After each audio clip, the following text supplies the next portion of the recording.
Tiếng căn hẳn là trả lẽ này. Tùy tới căn hẳn bé hãy in đủ lem lâu à. Chẳng tới chỗ anh em viết mà hay. Tùy rồi bắn nghe bỏ cả là. Hay tê. Ê, lòng ống rỡ khóc mày. Tùy anh em.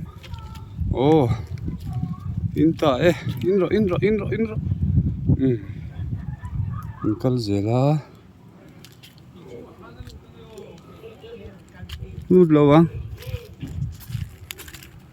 Ê, khá là mặc cần lâu tu. Ê, làm chung mà. Khá tốt à.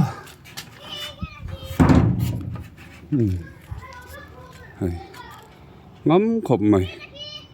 Yan. Tùy tê mà in á. Chẳng ấy tổ à. Hay hi zong khô phẳng. Anh tí khăn nị tù ra căn hẳn ngà ya. À, hay tía khô chú ngạ.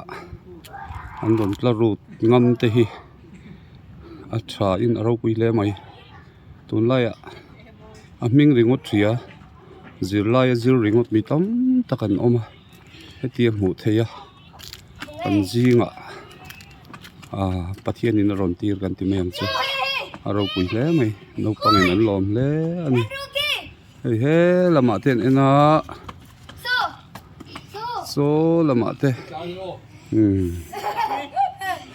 Oleh. Tin khani ro se kan ti tri lu tu ka nga. Em lo wa. Chang te chu ein hem viau ma ya he. Tu ron pan nge po ka sala. Hei te. Lo mom ro khop mai. Tu in em. Oh. In ta e. In ro. In kal zela. Nút lâu à.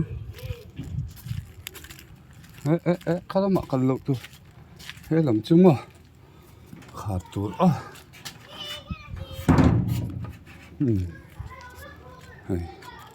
Ngắm khóc mày. Yan. Tùy tê mà in á. Chẳng ấy tổ à.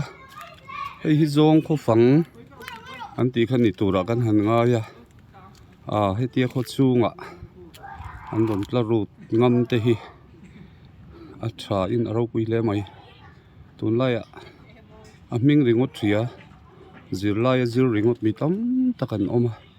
Hay tía mũ thê ya. Anh dì ngạ. À bà thiên in ở rộn tìr gần tì mèm chứ. À rau quý lê mày. Nâu bằng in ấn lòm lê anh. Hey, là mạ tên em à. So là mạ tên. Oleh. Tin khani ro se kan ti tri lu tu ka nga.